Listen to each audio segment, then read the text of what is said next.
Welcome back to What Arty Noobs for Channel Disturbance. This is an M53 M55, the Tier 9 American SPG.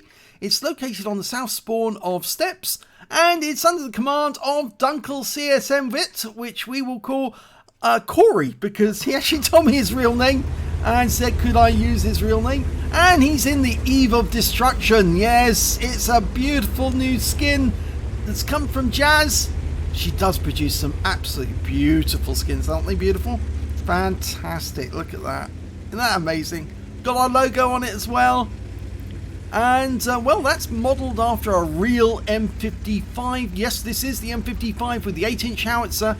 So it's capable of 1050 alpha if it can hit the target and penetrate. And, well, Corey's taking it up onto the rock above the cap area.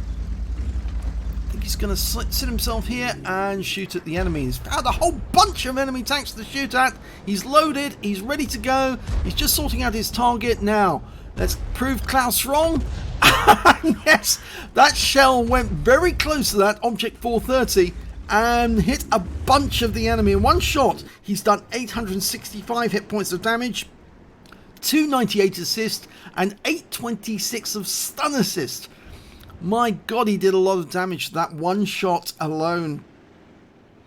That's nearly 1900 hit points of damage in just one shot.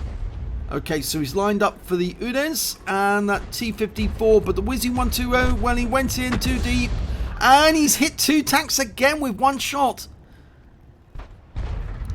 Damage both the T-54 and the Udes. Got more damage against the T-54 E1 though. 350 hit points of damage for him. 173 for the Udes.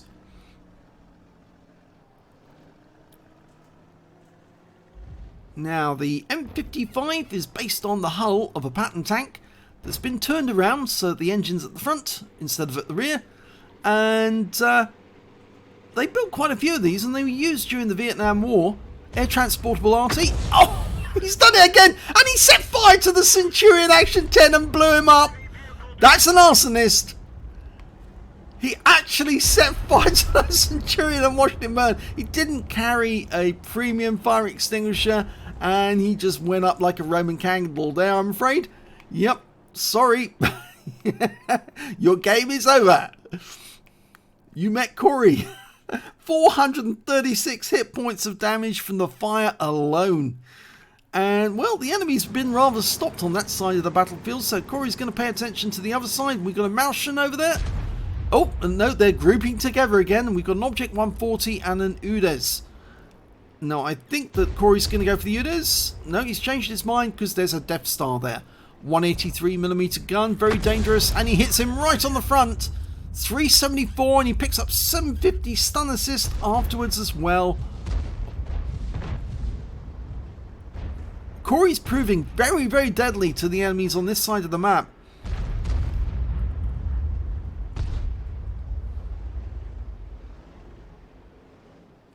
That 140 is looking very tempting. He's got very low hit points, only 18% left, 342. One shot could deal with him. But it looks like he's lining up on the Udes.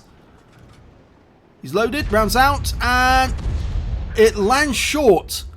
So Klaus has proved wrong on that occasion because he aimed for the Udes. The shell didn't go near the Udes. It fell short on that occasion. I think he's going to change position just a little.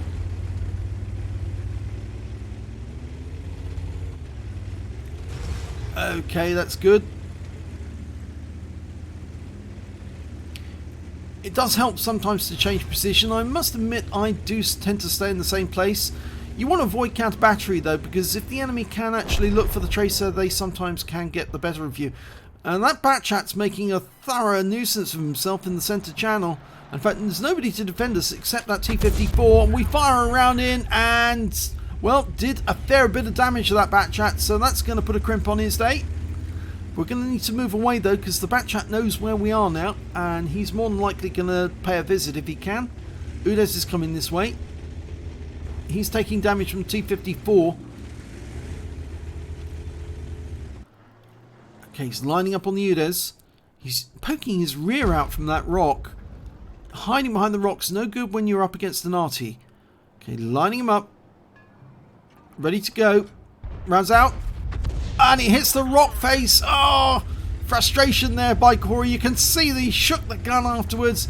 It was a bad shot in terms of hitting the rock. It was bad luck. It was perfectly aimed, but it was just very bad luck that it hit the rock face instead. And that Udes has now been joined by T54E1, the one that he hit before. I can stay here for the meanwhile because I don't think the enemy's going to know. But the good news is there's no enemy left on the west side of the battlefield. So Corey could relocate over to the west side for safety. He fires at the T54. It zips past his rear, lands behind him, but still splashes him for 108, which is a good result. He's rocking backwards and forwards at the moment. Interesting fact for you. The M55 and the M53, one of the few Artys in the game which does actually have gun depression. That means you can shoot over a ridgeline, and I've actually done it and hit the enemy really hard. It's very surprising for the enemy. They see an Arty, they think, oh, can't shoot over a ridgeline like that. No, I'm afraid they can. They've got gun depression. After all, it is based on a Patton tank, and the Patton tank does have gun depression. Even though he's shooting over the rear, over the engine deck of a tank. And there's Udes making a run for it. Line him up. That's it. Work out where he's going. Rounds out. Oh, hits the rock again. Bad luck there.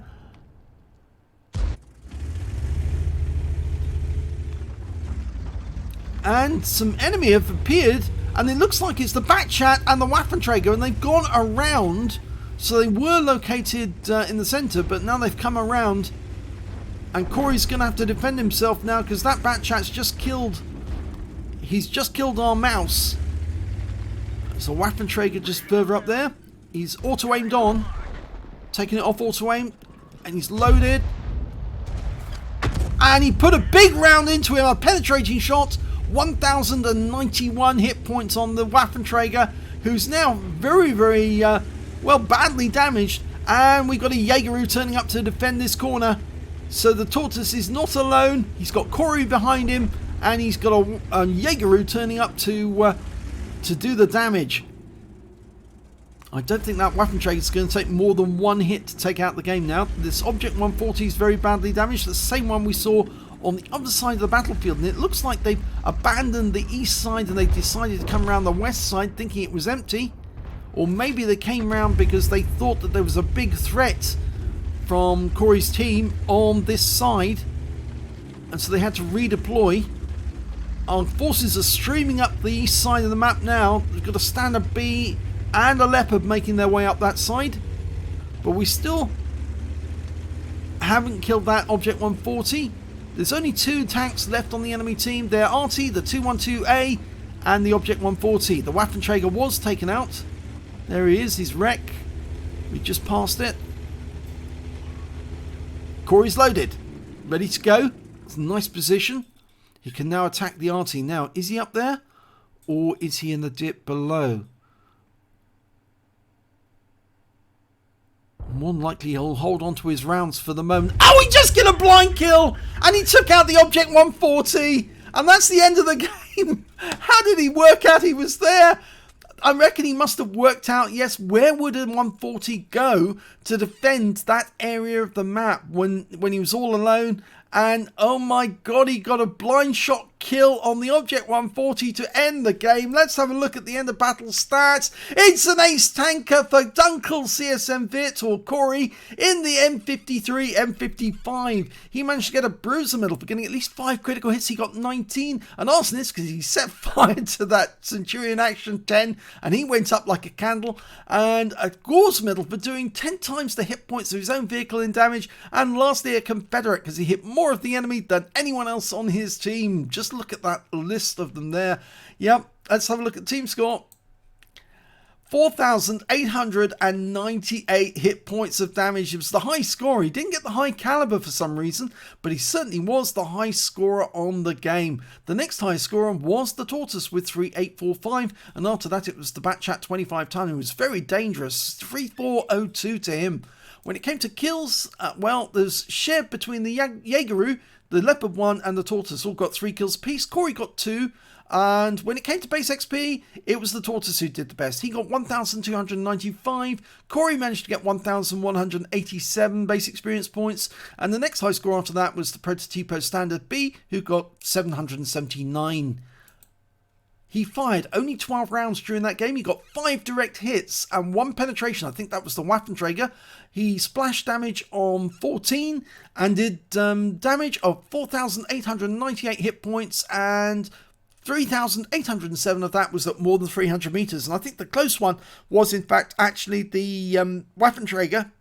He was relatively close when he hit him, and he damaged 10 of the enemy, killed 2 of them, did damage assistance of 298 hit points and stun assistance of 2,152 hit points off 14 stuns. 12 shots, 14 stuns. Yes, he was hitting multiple tanks each time, and that really does rack up the score.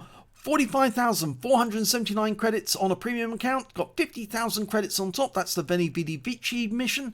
And after ammunition resupply, he took away 95,779 credits from that game.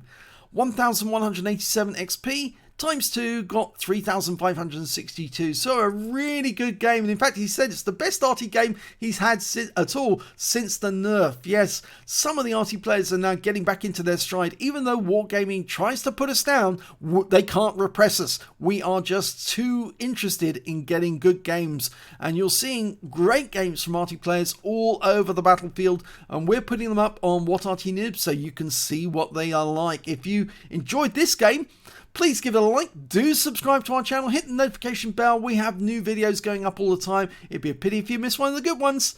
Thanks for watching.